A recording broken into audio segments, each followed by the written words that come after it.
All right, time once again for the movie retrospective. We're doing a double feature today. That's right.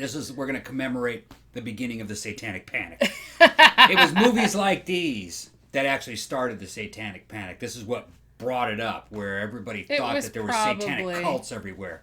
Yeah, this probably contributed. This was These two movies, The Exorcist, just Amityville Horror, Rosemary's Baby. I really love the whole even satanic. Shatner, yeah, even Shatner did one. We seriously have to do that one. Shatner did a satanic movie. What the hell was that movie called? Forgot. I can't remember it. Was terrible.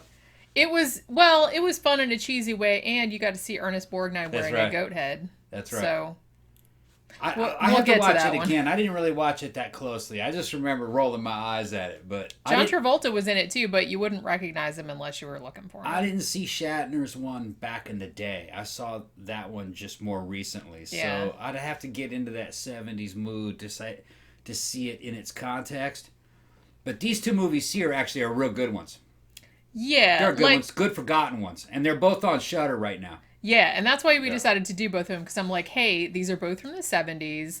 They're both, they both kind of concern vehicles, and they're both like satanic. So I said, so it's like a satanic vehicular manslaughter double feature. We're doing The Car and Race with the Devil. Yeah, and they're both restored. They look really good. The soundtracks are good. They are movies of their times. I don't remember what was called Race with the Devil. I don't remember that one, but from my childhood. But I remember The Car. Yeah. Yeah, all the kids at school were talking about it. That was about 7th grade, I think, when that hit. Yeah, it came out in 1977. Yeah, and all my friends were just talking about, The car, this devil car. And I didn't get to see it at the time in the theaters, you know what I mean? Yeah. So I just had to imagine it for a couple years, maybe a year. And then they showed it on television. And was it everything you hoped it would be and more? Yeah. Yeah, back in those days. But it looks even better in HD, like it was supposed to look on the big screen. Yeah. Because it looked like a cheap made-for-TV movie when I saw it on television. Everything did, but it's like, I'm really glad that they're restoring a lot of these movies from the 70s. It's a very high-quality movie for the time. Yeah, they actually look so much better than what, even like when we saw them on cable or when we saw them on like shitty VHS. Yeah. But now they look all, and you can see like the good cinematography. I guess we can start off with they actually did know what they were doing. I guess we'll start off with The Car first. Yeah, we're going to start with The Car, even though Race with the Devil came out first, but I think The Car is going to be better known, I think. Yeah. So people watching this retrospective will probably want to watch it to see our review of The Car. I wonder if this is where Stephen King got the idea for Christine. I think so. Although this is a lot of the living car movies and possessed car movies. This was the first one I remember, and they took a lot of... There was other ones. There was other, like, kind of killer car movies in the 70s. That was Duel. That came out in 1971, and that was based on an older, like, Richard Matheson Yeah, but novella. This one's got Satan in it. True. And there was also Death Race 2000. That came out in Satan wasn't in 1975. But, yeah, so this one they decided we're going to take, like, the killer car genre and cross-pollinate it with the satanic cult genre. Yeah, and it worked, if you ask me. It worked. And when the movie starts, you'll hear the song, and you can tell that Kubrick ripped this song off for The Shining. See, I wanted to know about this because, like, not so much as the song goes on, but the opening theme for The Car sounds almost exact. It's like, I think it sounds like an oboe, but it just has like wah wah wah wah kind of thing, like at the beginning of The Shining. And I'm like, and it's same riff, and it's not the same composer because we looked it up. Yeah. So now I'm kind of wondering, how did that happen? Yeah. It's not exactly the same, but it's very similar. And the movie's balls to the walls. I mean, there's no explanation or anything. It just starts off with this spooky-ass fucking music, like from The Shining. I mean, you'll recognize it immediately.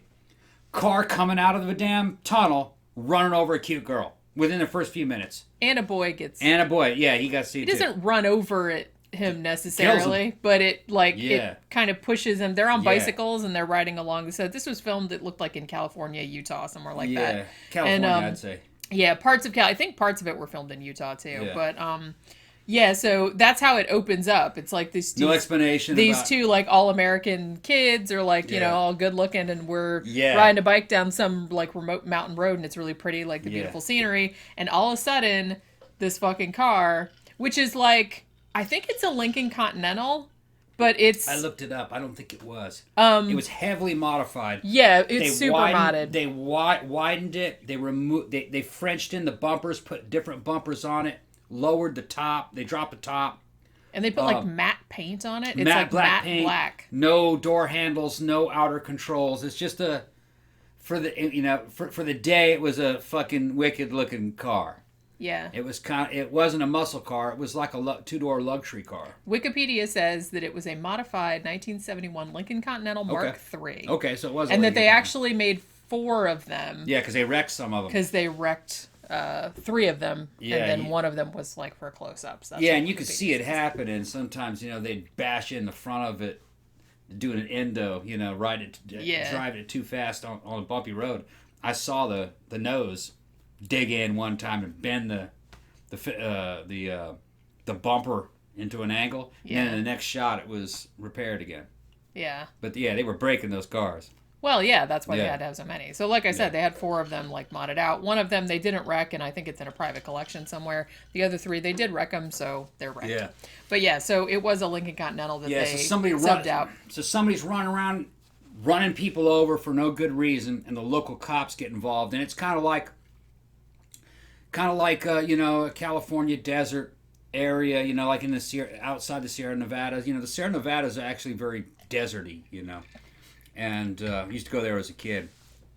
And, of course, they got Native Americans on the police force, too.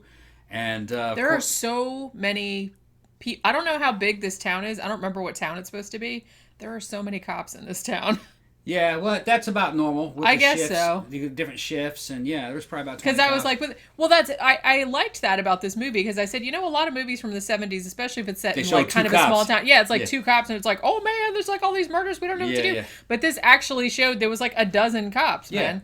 And, it was a whole force. Yeah, it was like a whole force. So that was like a realistic nod in its favor, because I don't usually see that. And of course, the one it focuses in on the most is the young Burt Reynolds knockoff cop, who of course is the dude from Amityville Horror. It's James Brolin. James Brolin, and he fucking knocks it out of the park with his 70s stash. Yeah, he knocks it out of the park in this one. There's a lot of like 70s faces that in this one. The town drunks and wife beaters, and you instantly recognize them when you see them. You have the guy who played the head of OCP out of fucking RoboCop 1. What was his name? He wasn't in Chips, was he? I don't remember. I don't think he was in Chips. But I want to say, you'll recognize him when you see him. I forgot the guy's name. Fun fact, the first time we watched this, because I saw this when I was a kid, and then I didn't see it again, but then when it came up on Shudder, the car in Race with the Devil came up on Shudder like the same day, and I was like, oh man, that's what we're doing.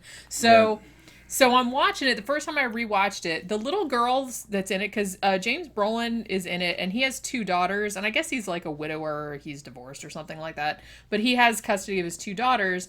Now, one of the daughters, the first time I watched this, and you'll back me up on this, I'm like, is that fucking Holly from Land of the Lost? It looked like it. It is not. However, I knew that I knew those 2 little girls.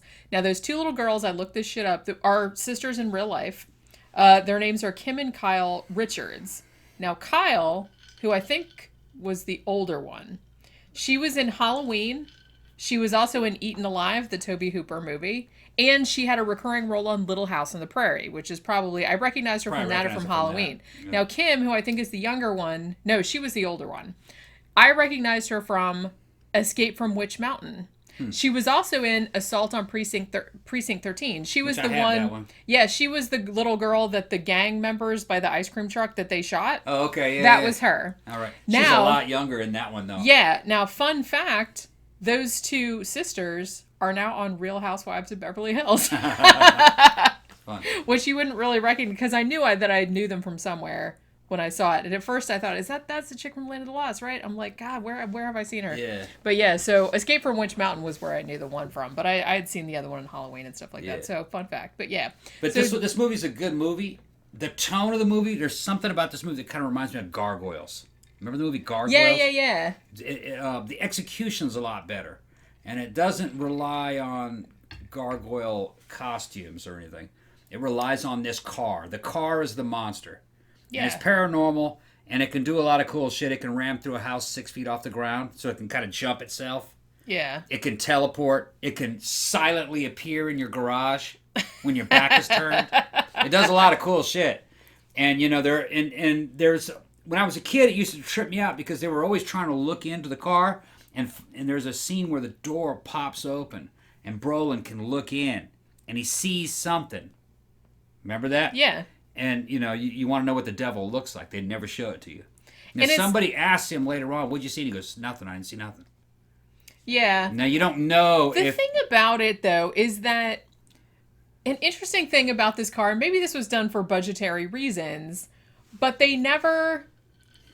I don't think they ever really come out and say that it's the devil in the car, really. I mean, now, there's a quote from Anton LaVey at the beginning of this movie, and apparently Anton LaVey was kind of a consultant on this movie, just like he was in that Williams. They gave him some money. Right. So, but I don't know, like, they say stuff like dude that was in fucking, the movie with the banjos. What the fuck is the name of that movie? Why can't I remember stuff? Movie with the banjos. You know, the Ned Beatty rape movie.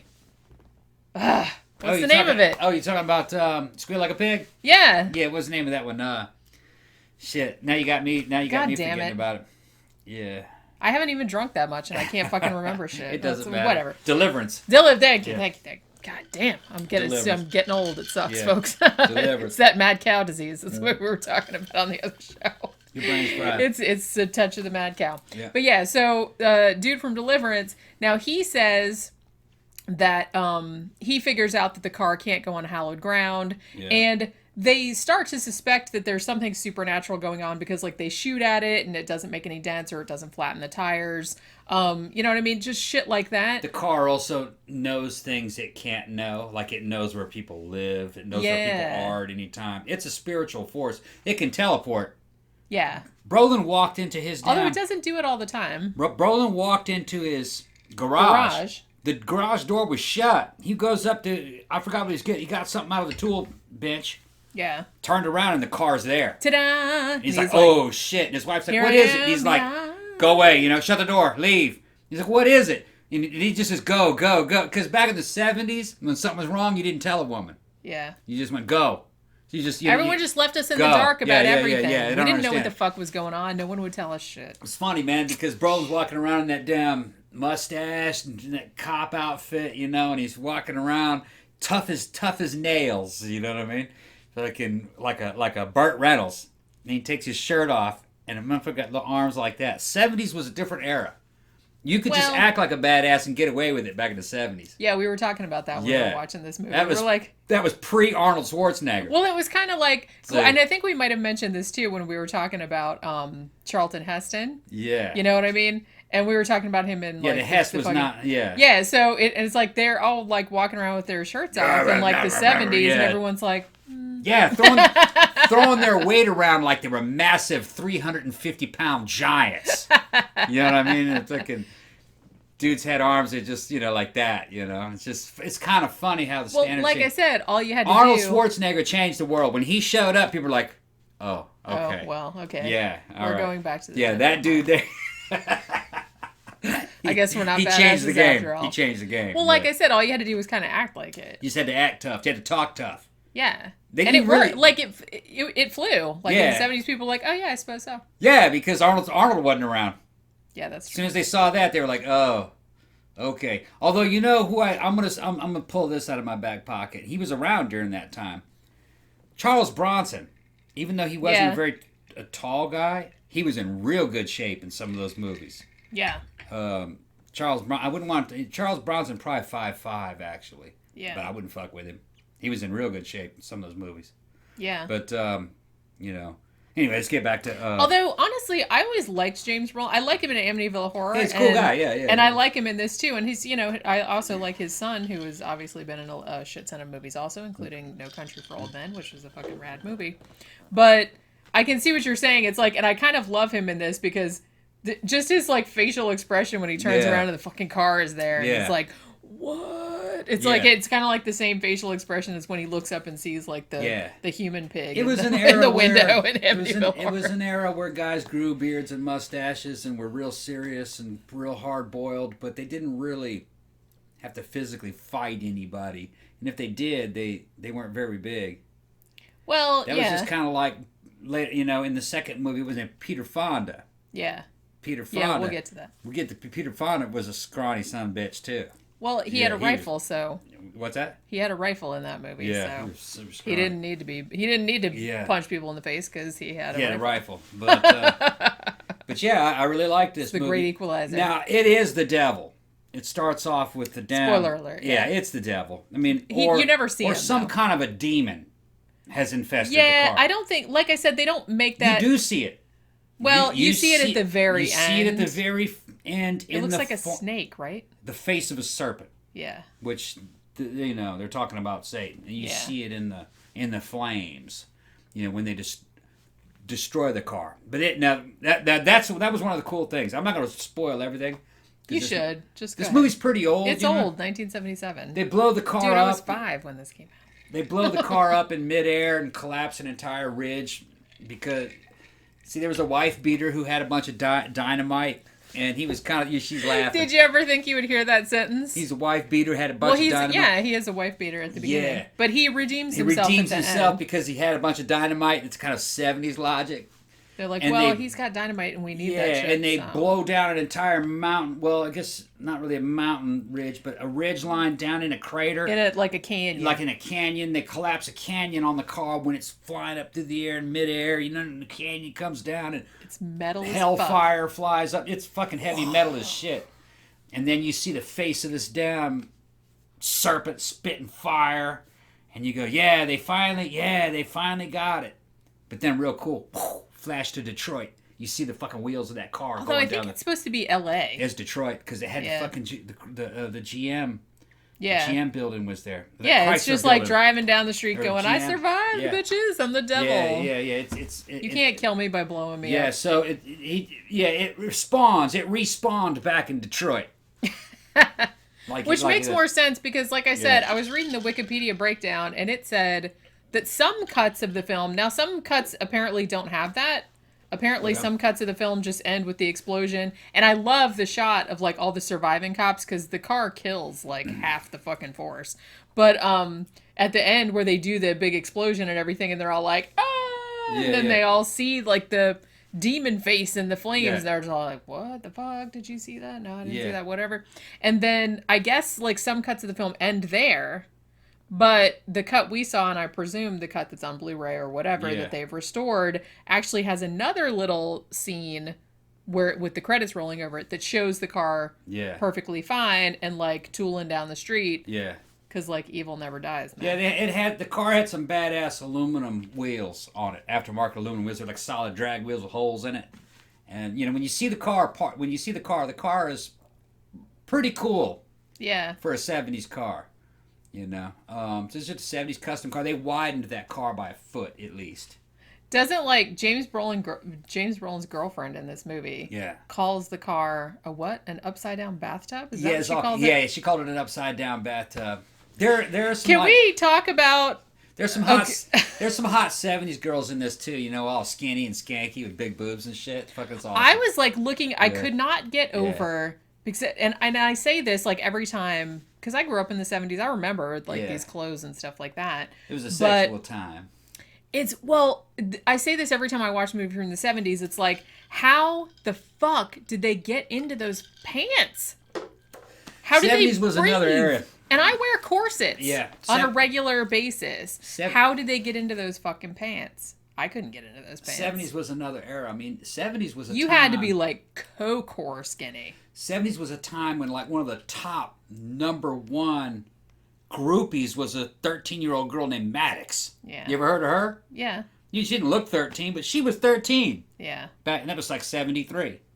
That's how wild that time was. Because legit, there's one scene in this where James Brolin's girlfriend in this movie, who is a teacher played by Kathleen Lloyd, and she is they're doing like a parade or something, and she's like, getting the band out there, they're rehearsing or whatever. Little boy's handing pictures. Yeah, well, yeah, that too. Yeah, but I mean, she's wearing these pants, and they're gold, I want to say.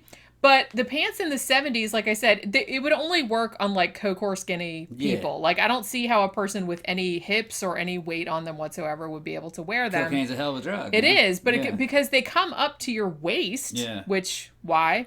And they tapered in, so I don't know how they actually tapered in over the waist. I mean, you had to, I guess you had to lay down to get in them. You must have, because, and then there's like no, like I said, you couldn't have any pooch, you couldn't have any nothing. Nothing they wore looked good on anyone that had any weight. Right. No. That's what killed me. Well, okay, now that I'm thinking about it, they were so high-waisted, they had a long zipper, longer than we would normally. So when you unzipped them, you could get in it. You just like unzip it all the way down. All the way back up. And then buttoned it. That's what they were doing. I just wore long dresses in the 70s. But you were a little kid, though. Well, I was skinny when I was little. But, when I got older, like, I'm like, how the fuck did anybody wear that? Yeah. It's like, it's not only that I'm not, like, Kokor skinny, but I'm also I have really short legs, and I'm really short-waisted. So, a lot of those pants look super weird on Those pants didn't look good on anybody except real skinny, tall skinny. That's what I mean. You had to be very, They look great on David Bowie. There you go. Yeah, see what Pretty much everything looked great on David Bowie, motherfucker. Yeah. I love David Bowie. Cocaine. Yeah. Yeah, and you had to be 6 feet tall at least. Yeah. Yeah. Can we talk a little bit about, though...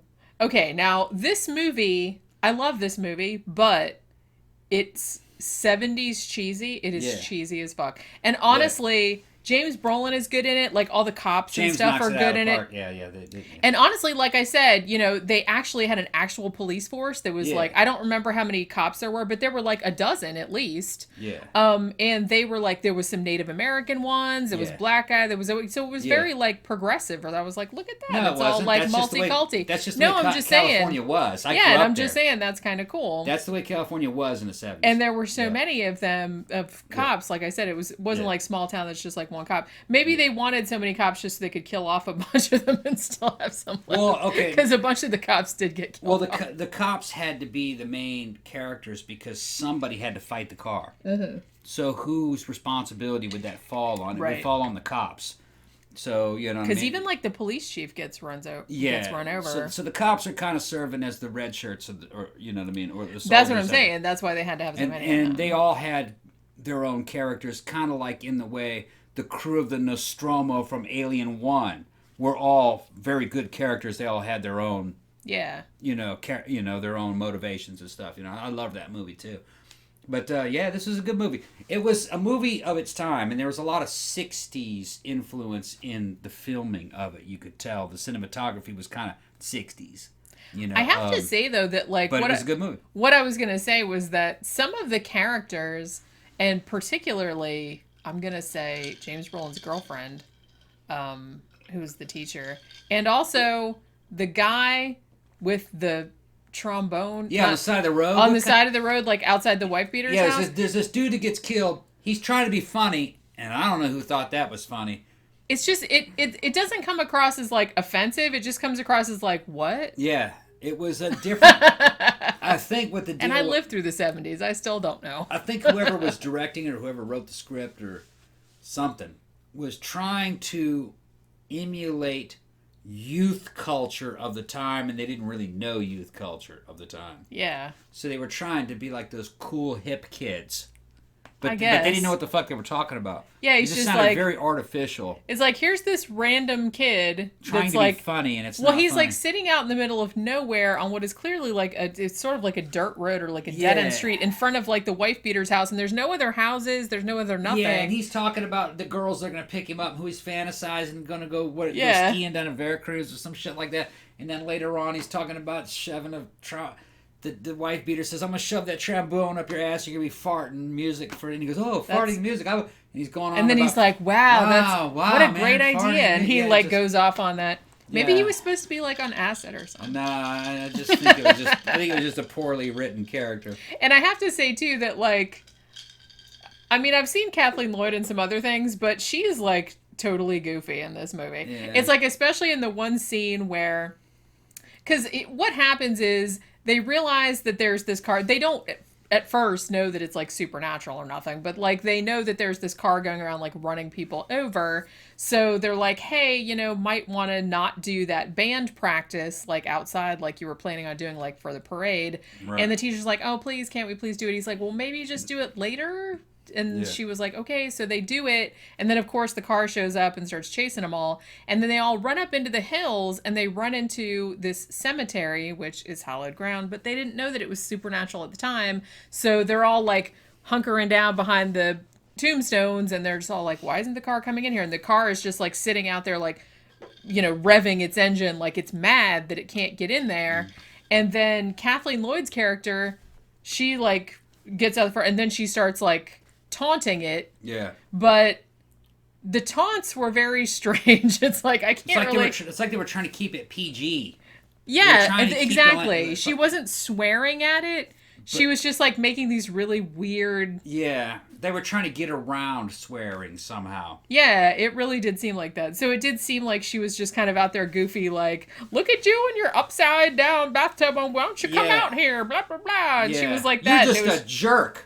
Yeah. Just, and I'm like, ooh, scandalous. Yeah. I think the movie may have been PG. It probably was, because there wasn't really a lot of gore. It wasn't gory or violent, really. One of the things that I can knock this movie about, though, is that there was, when you have the bad guy or the monster, a car, it's basically serving as the shark in Jaws. Really, is what the car is serving as. You have an opportunity to go Mad Max on this, where you have vehicle versus vehicle combat. Yeah. But they didn't do that.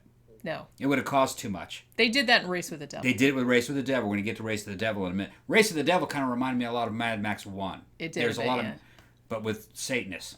Yeah. So, but another good movie. Pretty good movie. Yeah. But with this one, they missed that opportunity. Just probably wasn't in the budget. Yeah. But I would have loved to have seen Brolin on that motorcycle that he did have. Yeah, he did have a motorcycle. Fight that damn car. Yeah. You know, from a motorcycle. Because really the only thing you got to see, I mean, you got to see, like, the car ran over some people. It ran over pedestrians, basically. It ran over, like, people on bicycles. Like, it was, like, it like, would, like, push them off. It, like, fucked up that one girl and, like, it pushed that one guy off the bridge and he fell, like, however many feet that was and, like, died at the bottom of a ravine or whatever.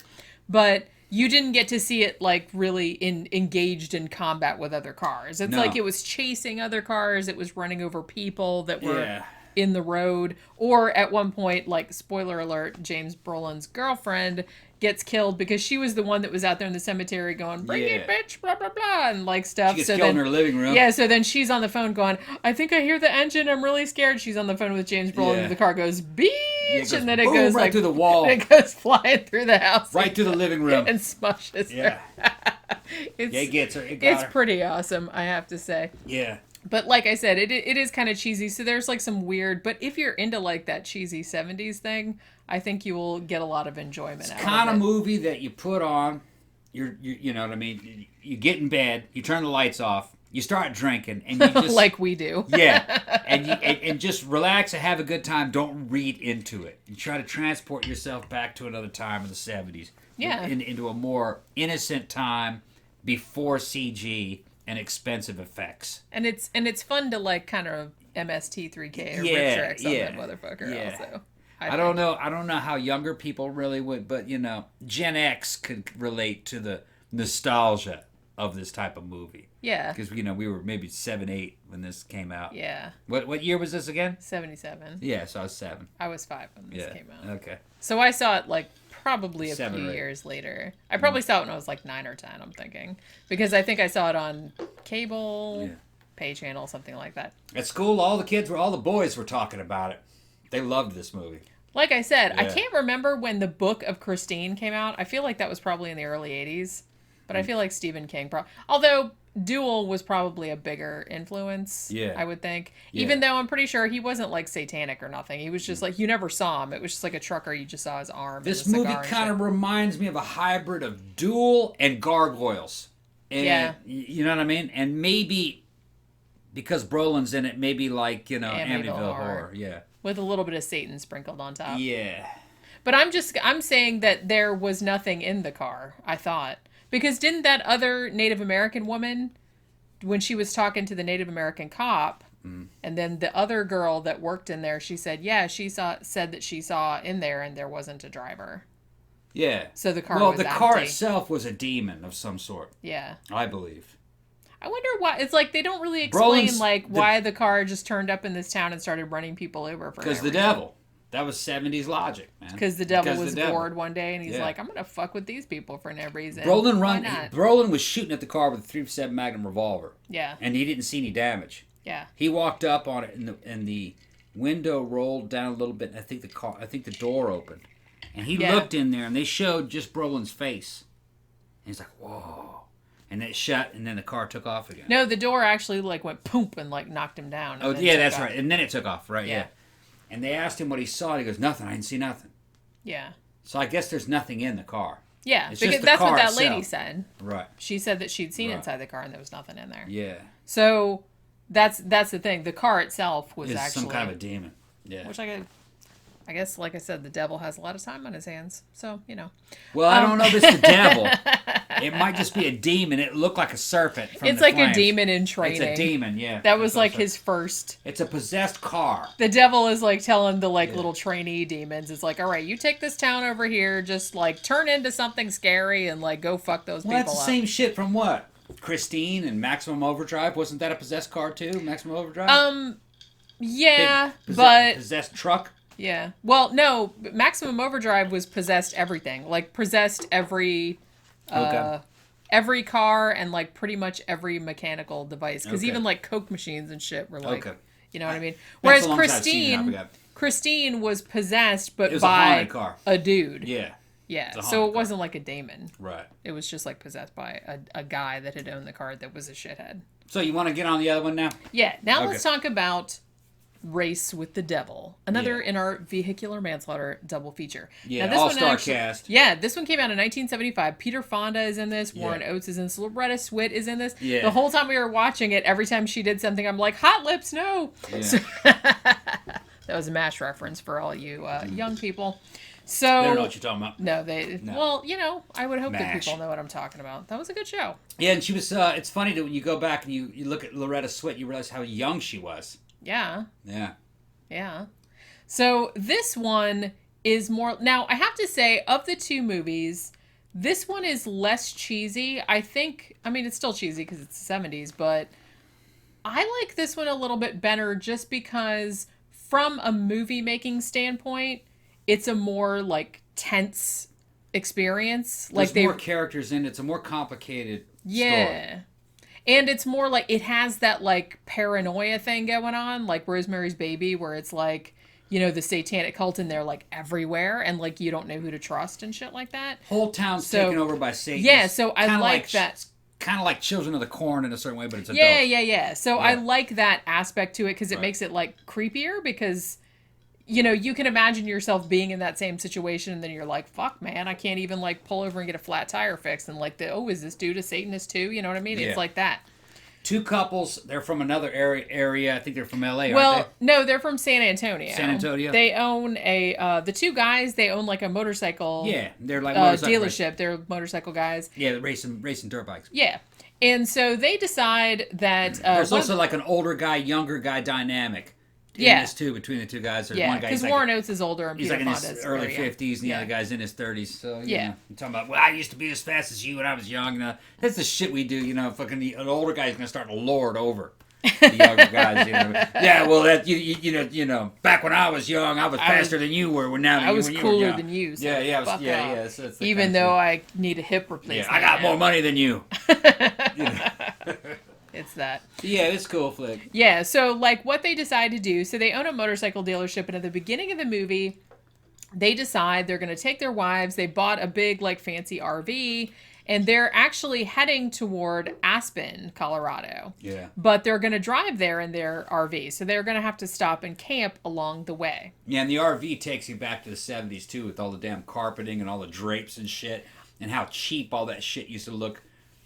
I remember, my dad had one of those things. Yeah. And all the furnishings in it was fucking cheap looking, Everything looked everything looked cheap everything looked like shit in the 70s. Yeah. Everything. Looked like something that came out of the Soviet Union. They're real fucking tacky fucking colors. It's like everything had that fucking faux wood paneling and like it was so ugly. Even the fibers in the carpet were real plasticky, you know. I can just remember all that shit. Everything was just like made of horrible everything looked just chemical materials. Yeah, it was even the clothes. It was awful. Looked like something that came out of North Korea, like a North Korean product. It was awful.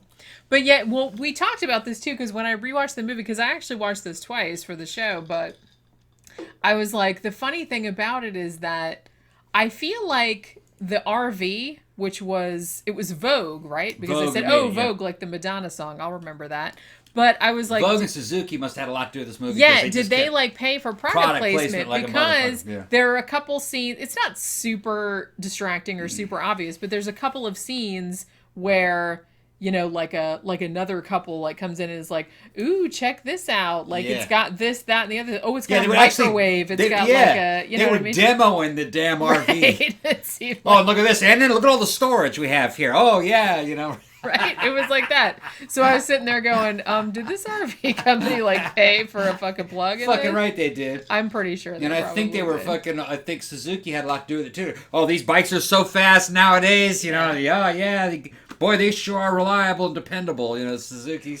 That is like hilarious to me, because I feel like people nowadays that complain about product placement, like in movies or TV shows, dude, you guys had nothing on the 70s or the early 80s. It was like super, they would just like stop in the middle and be like, hey, look at this, blah, blah, and they would spend like fucking 5 minutes on that shit. Even like... they didn't even attempt to hide it. Yeah, even in television, you know, like you can go back to fucking like... I Dream of Jeannie and Bewitched, you know? Like, I remember, just off the top of my head, a Bewitched episode where Darren gets this badass kit car that had radar in it and everything like that. And they sit there and just plug a damn... he was a custom builder. Guy who was in L.A. who could fucking build fucking prototype cars. It was weird, you know? It was... They called it radar. I don't know if it really was radar. The display was just a bunch of lights. Of course. Something was in front of you or not. We just put a bunch of light bulbs on radar. Some rubes will think that's radar. It looked like some kind of a damn bubble car. Well, shit, man. Like, look at... In the 50s, whole TV shows were sponsored by one advertiser. Yeah. And they would have like this whole show sponsored by Gainsburgers or whatever. Do they even have those anymore? I don't think it was like some shit out of Fallout. Brought to you by General Atomics. Yeah, that's what I mean. That's why they make that joke because that's exactly what it was like. And so it's, like I said, it's not super, super blatant. A nuclear future is a clean future. And shit like that. It's not super blatant in this movie, but it was amusing enough that I noticed it. Because I was like, I think this RV company probably paid for a plug in this, because they made like comments about, look at all the shit that we have in this like fancy RV. Yeah, you see every square inch of that RV. Although later on, like when they're at an RV park and the other creepy couple comes in there, you know, just uninvited, and they're like, hey, let me paw through your shit. And they're like looking through there, and they're kind of like implying, oh, ours is way nicer. So I don't know. So maybe not. But they were the bad guys, though. They were, yeah. They didn't. Oh, spoiler alert. They ended up being... Seriously, everyone ends up being Satanists in this. Yeah. But the thing I like about this movie... Okay, so the two couples, they're, like I said, they're heading for Aspen, Colorado, but they have to drive through Texas first, unfortunately. And so they stop at this random meadow in Texas where they think nobody is. Now, the wives are being responsible, and they're just like, okay, we're going to bed early or whatever. They're just like sitting and reading, and they just go to bed. And then the two dudes are sitting out front, and they're getting drunk. And across... They're dudes. Well, yeah. They're dudes, yeah. So, and the wives are like, are you guys ever coming in? It's like, we have to drive tomorrow, and we're going to end up driving because you guys are going to be hungover. And they're just like, whatever, we're coming in, blah, blah, blah. Yeah. So then, like, they're outside drinking, and they look across the meadow, and they see, like, this creepy tree and everything like that. And then they see these people in robes, and then there's like, oh man, let's go check that shit out. Maybe it's like hippies or whatever. Yeah, the older guy goes, maybe there's an orgy gonna happen. Right. So they get super excited. So like, get the binoculars, man. So they go over there and check it out, and then they're like, oh look, titties, yay. Yeah. You know what I mean? And there's a bunch of like hot girls fucking, you know, nude or semi-nude, and dudes with damn masks on, and which is funny when you see them later on. They had towels tied around their necks like capes. Remember that shit? Yeah, or maybe they were tablecloths. I'm not it's really hard sure. to say what it Well, was. I feel like it's funny whenever I see something like that in a movie, like if everybody has to be in a satanic cult or whatever, they're just like, okay, well, this is kind of a low budget movie, so everybody just like bring your own costume. Mm-hmm. So I feel like most of the actors are like, well, shit, man, I don't have like a fucking black robe or nothing like that. So they just grab the fucking, they grab an Afghan off the back of the couch. The Satanist costumes looked terrible. They were funny. Well, there was no like consistency. But they're watching this big fucking thing going on, and they actually they're just kill like, a girl. woo, yeah, and then like all of a sudden stab, and they're just like, oh, Yeah. fun's over. We can't be So excited about the titties and the anymore. girls are like, "What the hell happened? Oh, we saw them. They killed somebody. We got to get the hell out of here." And then they told the cops and everything. And the cops are like, "Oh, you didn't see that? Yeah, maybe they're just drugged." And the cops are trying to talk them out of it. They're gaslighting them. Yeah, and they're going, "No, we know what we saw." Well, the cops are in on it too. You know what I mean? Well, see, now I liked that about it because they go to these fucking cops, and the guy that plays the main cop, he's like a super famous like character actor. I can't remember what his name is, but he's in like I think he was in The Car too, wasn't he? Might have been, yeah. Yeah, I think the same. He was. He was, yeah. Yeah. So the same actor. I was like, oh, there's another reason we should do this. Yeah, the same actors are in there.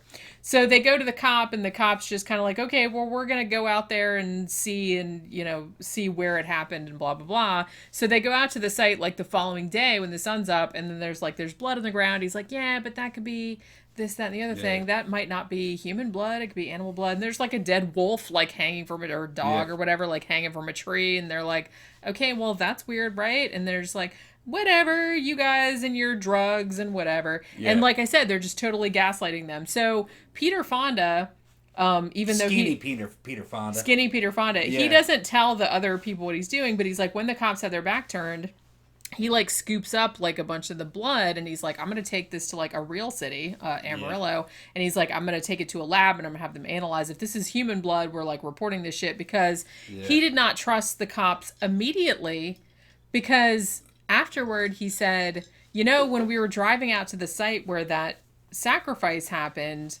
the cop didn't ask us where the turn was. He just turned like he already knew. Like he knew, yeah. So Peter Fonda was onto them like from the beginning. Right. Now I have to say that, so, what I mean, the wives are like trying to clean up the fucking, because when they try to get away from the satanic cult, they get stuck in a puddle and all this other shit. Like the Satanists are like running after them and like climbing all over their RV and whatnot. And they break the windows and all this other stuff. So then the next day when they're cleaning up, they find this note with like all these runes on it. And there's like, it was almost like an evil version of like the Wiccan Rede, where like whatever you do comes back to you 3 times. But they actually said 9 times. So like whatever evil you do comes back to you 9 times or 7 times. I can't remember. But so they were like, well, what do these runes mean? Well, let's go to the library and check it. Remember when you had to do that? We had to like go to the library. So they go to the library and they try to take out all these books about the satanic runes and stuff. And then the librarian's like, well, you can't take those because they're reference books. Or whatever. I was always trying to take the reference books when I was a kid. I was too. Yeah. But I can't check it out. It's got all the airplanes in it. I know. You're like, what the fuck? Yeah, this is bullshit. You can't check it out. It's the best book in here. I know they wouldn't let you take the reference books. I know. But yeah, so the minute the woman says that, Loretta Swit is totally like, oh yeah, we're totally gonna put these back. Wink, wink, wink. Yeah. And then she tells the other wife, she's like, we're gonna put them back, right? Oh yeah, totally, we're in. So they steal them. But but what they find out, so they get the thing, it's like, okay, well, these people are Satanists and they're following us and everything. So they start going from like town to town, like little town to little town. Now their RV is kind of fucked up because the Satanists were jumping on their shit and like breaking everything. So they have to stop at this other gas station. I don't think they super specify like how far away it is, but you can tell when they stop at this gas station because I think it's one that the cop recommended. And they stop there and they're just like, hey, can you fix this, that, and the other? And I'm like, that dude's just going to cut their brake lines, isn't he?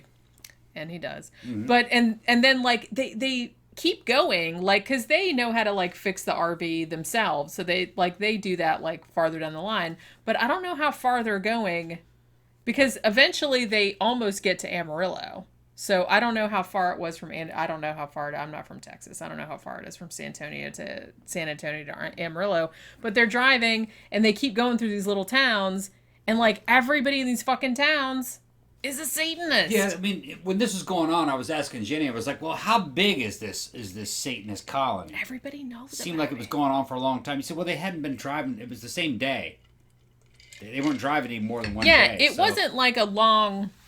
Like, it was only a few miles, like I said, because their RV kept getting fucked up. Right. So they kept having to stop. And then, like, they'd stop in a town and go in, like, this scary, like, Leatherface-looking store. It's like, hey, can we use your phone? And they're like, yeah, sure. And then they'd use the phone and it didn't work. And they'd be like, oh, yeah, the lines have been down because some storm from up north. Sorry about that. It's been down for like a month or whatever. I'm like, everybody is fucking in on it. It's like Rosemary's Baby. Now, in this, let's get the fuck out of Dodge phase of this movie, it starts to get a lot like Mad Max 1, if you ask me. I love Mad Max. Now, of course, it's almost impossible to beat Mad Max. Well, yeah, that's kind of the gold standard. That movie is like a gold standard. But there was a lot of like vehicle action. They're on top of they're ramming the back of the because they get chased by the Satanists, like it's in these trucks, and they're all so they're like coming in there trying to knock the RV off the road, and Peter Fonda's up there with this because they stop and buy guns. They're ramming the back of the RV and crushing the motorcycles. They're getting on top of the RV. They're trying to get inside, and I was like, man, they're really trying to do what Mad Max 1 did. I think I don't know which movie was first, but. You know, I appreciated the effort. Yeah. It wasn't anywhere near as cool as Mad Max 1. No, but not a lot of things are. But we're talking about an American movie. The Mad Max series was just Australia at its best. Yeah. They're just proving that they were crazier than fucking Americans. I love all the Mad Max movies. Yeah. I do, of course, too. And the only one that I don't totally love is Thunderdome, and that's, of course, a Hollywood movie. But the Australian ones are fucking great. Yeah. Yeah, great. I love Australian. Even Fury Road. Yeah, Fury Road was fucking fantastic. Fury Road was actually... It actually shot to the one like my top 10 movie. I can watch that over and over and over again. Yeah. And never get tired of it. Right. Even though I know there's some CG in there. But not a lot. They're mostly just erasing the safety harnesses and erasing tire tracks. Really not a lot. I saw the behind the scenes shit for and that's really not. That's pretty much all they did. If you guys haven't seen a badass fucking flick or any of the fucking Mad Max movies, see Mad Max 2, also known as The Road Warrior. Yeah. That movie right there is a fucking badass flick. And all those fucking accidents and car wrecks and all those stunts are real. Yeah. Some of those dudes got busted up. Yeah. Broken legs doing motorcycle stunts and stuff. They're an excellent movie. And like I said, so that's what I like about... That's why if I had to choose between these two movies, like if I had to say which one is a better movie, I would probably pick this one because it has more of that Mad Max kind of chase feel to it because it's essentially... It's a road movie. It's these two couples in an RV, and they're trying to get away from the Satanists, and they're mostly driving, and there's really good scenes of, like, you know, the Satanists will be in the trucks or whatever, and they're trying to run the RV off the road, and the cars get all fucked up, and, you know, they try to do roadblocks and all this other stuff. So it's, like, got a really good tense kind of action to it, because it's just like a chase film. Like, pretty much through the whole thing. I think I would agree that technically, I'd probably say that this movie's better than The Car. Yeah. But I like the fucking ambience, you know what I mean, or the gestalt of the car. Yeah. And I think it had a lot to do with the soundtrack and the score. Yeah. And Brolin. Yeah. And just the way that movie went. It's a conventional movie of the time, and in a way that might help me enjoy it a little bit better. There wasn't any really surprises in it. It's just like, it gave me exactly what I thought. You know what I'm talking about? I mean, it's along the lines of like Amityville Horror, you know. It's if you're watching a movie called The Car that's about a satanic car, then it gives from you the 70s, then that's about what you would expect to happen. That's about what you're expecting to happen. And so I like that. I'm going to give it to that one. Yeah. Yeah. Although I have to say... As an experience. I have to say, and like I said, this is a spoiler alert, so if you don't want to know the ending of these movies, then, well, I think we already spoiled the ending of The Car, but if you don't want to know the ending of Race with the Devil, just skip over like 5 minutes or something like that. But The Car has a marginally happy ending in that, I mean, a lot of people died, including James Brolin's girlfriend, who got smushed by the car, like crashing through her house, like 6 feet off the ground, which was amazing. But, you know, they sort of defeated the car in the end, in the sense that it's implied that they, like, got it out of their town or whatever, even though at the end you see that it's still alive and it's still going. Now, Race with the Devil does not really have a happy ending. I mean, they don't really show what happens, but what happens is that, you know, as they're kind of going along the way and they're realizing they're trying to get to Amarillo so they can, like, which is a real city. I guess that's like the next big city on their route.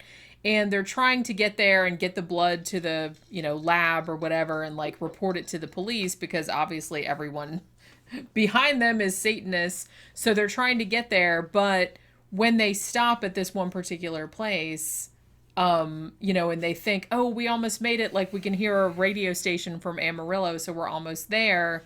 And then all of a sudden the cult catches up with them.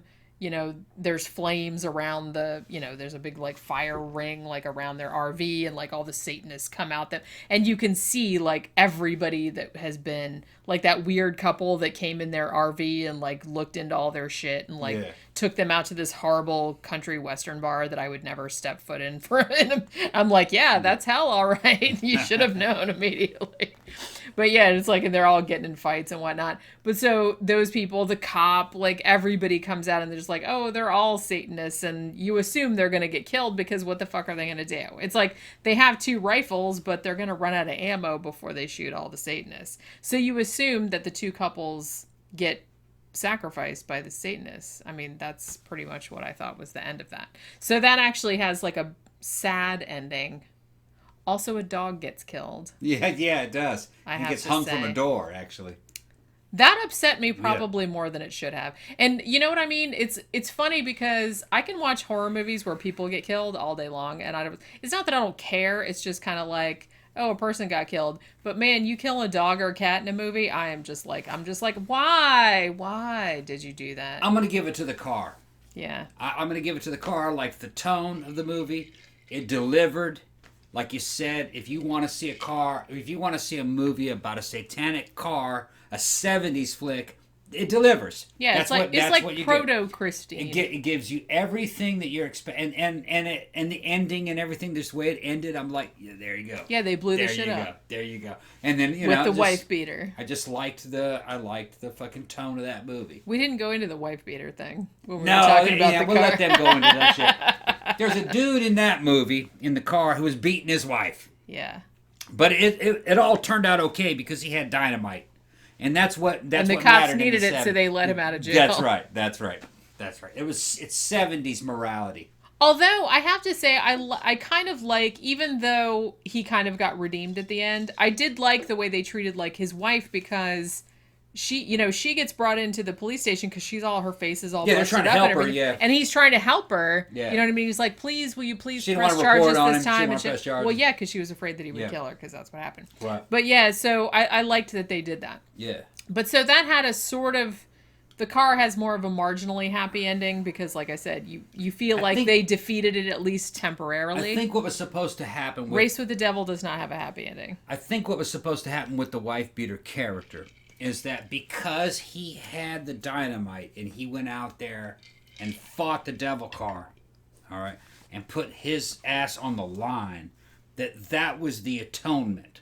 Yeah. You know, I think we were supposed to believe that he was just going to go home and not beat his wife anymore. I don't believe that. He turned over a new leaf, that he's now a good guy. Yeah. But that's the way those movies worked. Yeah, true. You know, that's the way those movies worked. Yeah. Like I said, in Race with the Devil, there's really no anything. I mean, it kind of comes, it's more realistic in the sense that, look, if everyone's a Satanist in every fucking town leading up to Amarillo, and all you have is, like, your RV and, like, 2 rifles, and there's, like, these Satanists are chasing you, and they're intent on killing you because you saw their sacrifice or whatever, then they're probably going to get you in the end. And they do. Yeah. And like I said, I was very upset about the dog's name was Ginger, by the way. She's always worried about the dog. No, I'm just saying. It wasn't a real dog. It wasn't a real dog. Do you know that I don't know if you know this, but there is a whole website called doesthedogdie.com that they review every single movie. And they will tell you if there's a dog that gets killed in it. Because people get upset by that Jenny, kind of the dog didn't die. I know. The dog didn't die. It was not a real dog. It did upset me, though. It upset me in the movie. Even though I'm probably like, even this dog actor is probably like long dead because it was a long time ago. But it still like really upset me. And I'm a cat person. It's just a movie, Jenny. I know. Dog didn't die. I know. It was a fake dog. I know. But it's still they're playing with your emotions. It's still playing with your emotions. It's funny that they can do it with a dog or a cat, but not with a human. Yeah. that probably says a lot about me. We can wrap it up. Both of these movies are available on Shudder now. And of course, we're not plugging Shudder. Shudder isn't paying us. Shudder owes us so much fucking money because all we do is talk about the movies that are on Shudder. Shudder, you can see Shudder for like $7 a month. And I think I like it better than Netflix, actually. Not even $7. No, what is it, $6 a month? $4. You owe us, Shudder. It's $4 a month. $4 a month? Although I think I might do, because what they do if you pay once a year, I think it's $47, then that's only like $3.99 a month. So I actually might do an annual payment instead of a monthly payment. Yeah. Even though $5 a month isn't really and every week they got new movies. I think it's actually going up $1, so if you want to get Shudder, you might want to get it before the end of May because I think their prices are going up. Okay. But it's only going up $1. It's only going up to like $5.99 a month.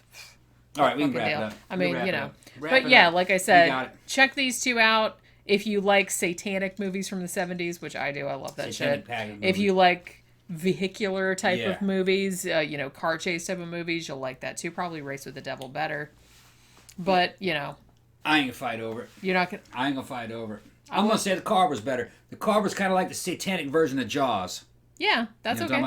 Yeah, I like it. That I liked is a valid it opinion. it was just simple. It was simpler. It was more of a, like a direct. It was direct and to the point.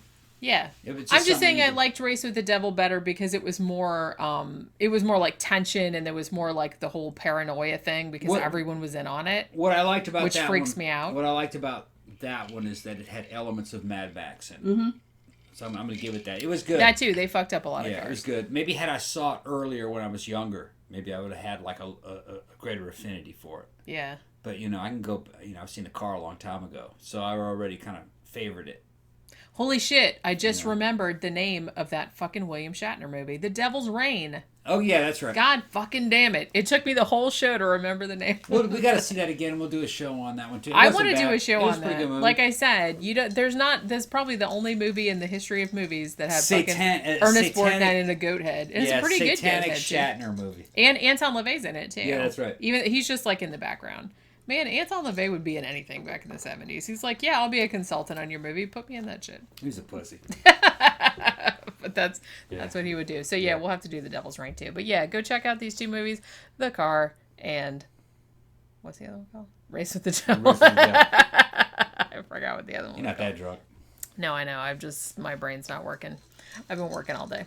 All right, so that'll do it for this movie retrospective. Hope you enjoyed it. Remember, if you like the show, like, share, subscribe on all your social media.